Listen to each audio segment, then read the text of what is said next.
It was an invitation to join us. Beauty is it's a free country, so they can choose to do it or not. The messaging of this, unfortunately, needs to continue to be redirected, I think. It's never been about the national anthem. It's never been about the military. We're all patriotic in the locker room. We love our troops. This is about something bigger than that, an invitation to show unity in the face of some divisiveness from the top in this country. We could hear some USA chants as it started.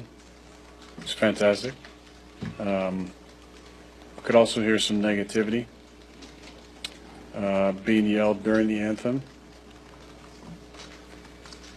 Semantics there, right? What's disrespectful to the anthem?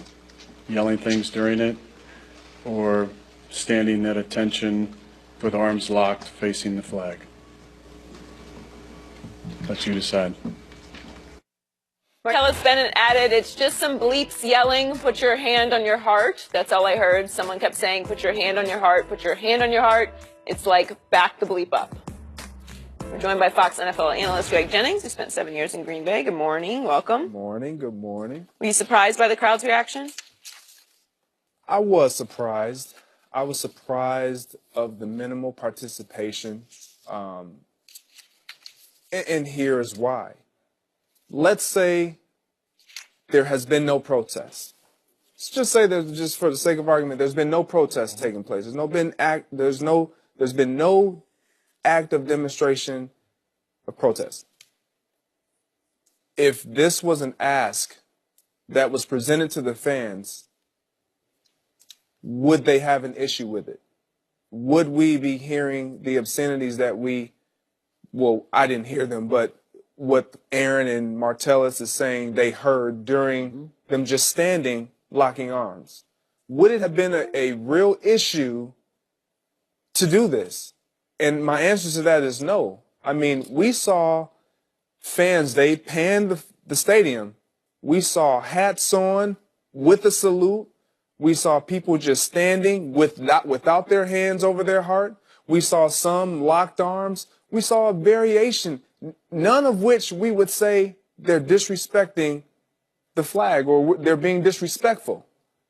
But because they're asked to do something after they've seen what others have taken a knee for, what they have put up a fist for, all these different demonstrations, if you will, now all of a sudden, anything you do, if it's not a hand over the heart or if it's not in connection or conjunction with what has been taking place as far as the demonstrations, it's problematic. It's offensive. And I say that's wrong. Aaron hit the nail on the head. We need to redirect this at the issue, which is not the flag. It's not the national anthem. Not the military. It's none of those things. It's the racial injustices and just social injustices, period, that have been taking place for years, hundreds of years. And it has to stop. But what this shows me is there is a common ground. And we as Americans are not willing to come to that common ground because we don't really want equality for all. We don't. I was sitting over here and I was thinking, and it really dawned on me why a vast majority of these people didn't do what Aaron asked them to do. Because by doing that, what are you doing? You're acknowledging that there is a problem. See, if I don't acknowledge it, I don't believe it exists. And maybe it will go away. Think about it, because you mentioned if you didn't know about the protest and Aaron Rodgers would have just asked you to join arms, say, guys, this is going to be a tough game. We're playing our rivals, the Chicago Bears. And this is for an opportunity for us to, for the very first time since 1932, if we win this game, we will have more victories than our rivals. So we want to, during the national anthem, I want us to lock arms. Guarantee you everybody locks arms. But because he asked you to lock arms and show solidarity for what the issue in which Colin Kaepernick was trying to do, by doing that, you're acknowledging that there is a problem and you understand it and you see it. So by not doing that, you're like, Ain't no problem going on. I'm gonna go on back, do my thing. I love how people change the meaning. They say, well, the flag represents this and this. And so my question to all those patriots that love the flag, can someone tell me what did the flag represent during slavery, Reconstruction, and Jim Crow South? Did it represent the exact same things then as it does today? Or has the flag changed its meaning over some 200 odd years? Because I need to know. Because if it was a symbol then, it's a symbol now. So did we lose the meaning of what the flag actually means from then to now? I just need to know that. I just need to know, are we looking at patriotism only through the eyes of a select few? Because if you notice, they talk about the fan base and you upset the sponsors. Well, damn, I guess ain't no black fans and blacks don't participate. Skip, that's my only thing. We change, we'll, oh, the flag. Okay, but what about the flag during these gloom periods of American history? Well, it didn't mean that. What do you mean? So you mean to tell me you can change the meaning of a flag, of the symbol that's been since 1776? You mean to tell me you can change the meaning like that? Oh, okay, interesting take. For me, what it told me, Greg and Skip, and Skip and I talked about this earlier, it shows me that a vast segment of our society don't give a damn about this issue because they're unaffected by it. Absolutely. And so they don't have the empathy or compassion. You can have empathy and compassion for a flood victim because you can see yourself, because that's indiscriminate. It's not like, well, he got a $2 million house, so I'm not going to flood that. The water says, that's a $2 million house. I'm not going to flood that one, but I'm going to go over here to this house that's $50,000, $60,000. That's not how it thinks. That's not how it happens. Mm-hmm. But you can't see yourself being discriminated against or brutalized by the police. You're less likely to have empathy if you can't see yourself or someone you actually know in a very similar situation. So I was cautiously optimistic, Skip, but I'm not surprised by this because the narrative is what it is, and they hide behind that. Patriotism, flag, military. And that's not what we're trying to direct the narrative and paint this to be. Yeah. Yesterday and the day before, the three of us discussed what was going to happen at Lambeau Field. And you thought, and you really thought, that we'd see virtually 82,000 people locking arms. Because the great Aaron Rodgers, who was the mayor and the governor and the president of Packer Nation, he called it an invitation. It came across to me like an order in a nice way. Right. But he's saying, let's do this. And usually when Aaron Rodgers says, let's do this, and then I saw an editorial that ran yesterday in the Green Bay Press Gazette with the headline, "Let's link arms at tonight's Packers game for justice, unity, and country." So even the local newspaper is campaigning, let's all go do this together. Right. And you know, and I certainly have come to know, Packer Nation loves that team as much as any fandom loves its team. Absolutely. And so we had even Martellus and Lance Kendrick saying, we want to make everybody make a choice here. And it came across, I told you, it's a little bit dangerous, but you're kind of saying us or them, sort of, are you with the black players on your Packers team or are you not? And they're going to have to make this choice virtually on national TV because the camera's going to sweep and pan and you're going to see what's happening. And silly me, I thought I'd see about 82,000 locking arms. And I saw just the opposite of that. Absolutely.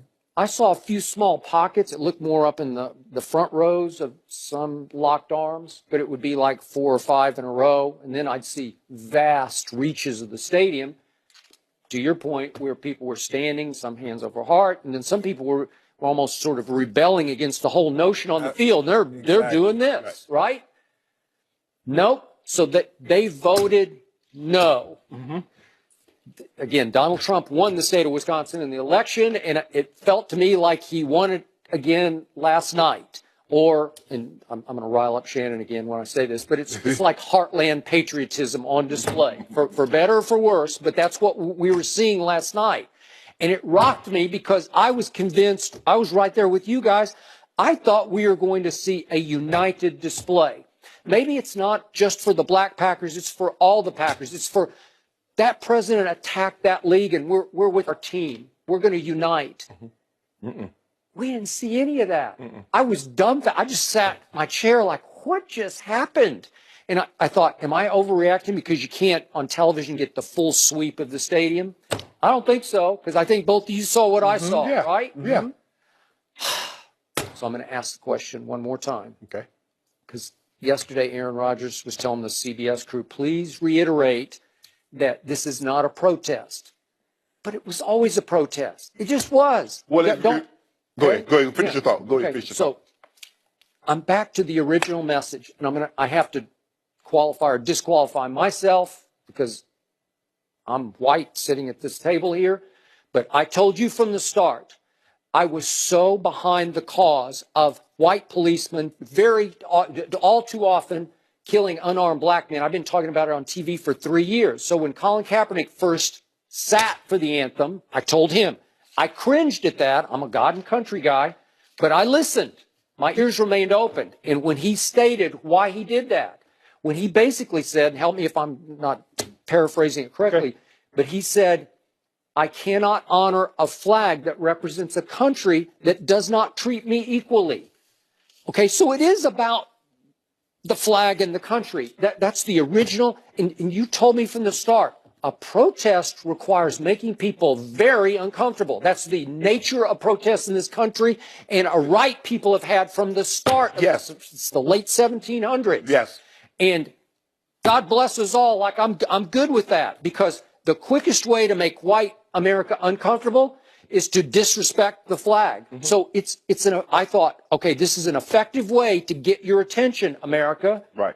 But I'm afraid he didn't, because those people last night, I think they closed their ears, their eyes, their hearts, and their minds the moment they first saw, going back a year and X months ago, about 13 they months saw ago. Colin Kaepernick kneel or sit for the national anthem. They said, we're out. Skip. Like, I'm not to hear what your cause is after that. A protest should be uncomfortable for the people attention you're trying to garner. Yeah. And I don't need you to choose a side. I just need to ask you this. Are you or are you not for equality? Yeah. Are you or That's are correct. you not That's for the racial? essence of this. That's it. That's ain't it. No Boom. this or that. The Right. Are you or are you not? Got it. Well, it actually did not surprise me at all that people weren't joining in on this, since why the whole unity thing is kind of confusing to me in the first place. It's a complete distraction from the actual protest. But it shows, like I wasn't surprised that Donald Trump won the election. People say one thing when they're in public, and then in the private, they reveal their hearts when this is a perfect example of it. You have an opportunity to do something as simple as link arms with the person next to you, just to show that you're for inclusion, show that you're not racist and you're not sexist and you're not against other people's religions. And it's just a simple thing, and that's too much for you. So it was not surprising to me at all. No. How was Aaron Rodgers last night? We'll grade his performance next. In a world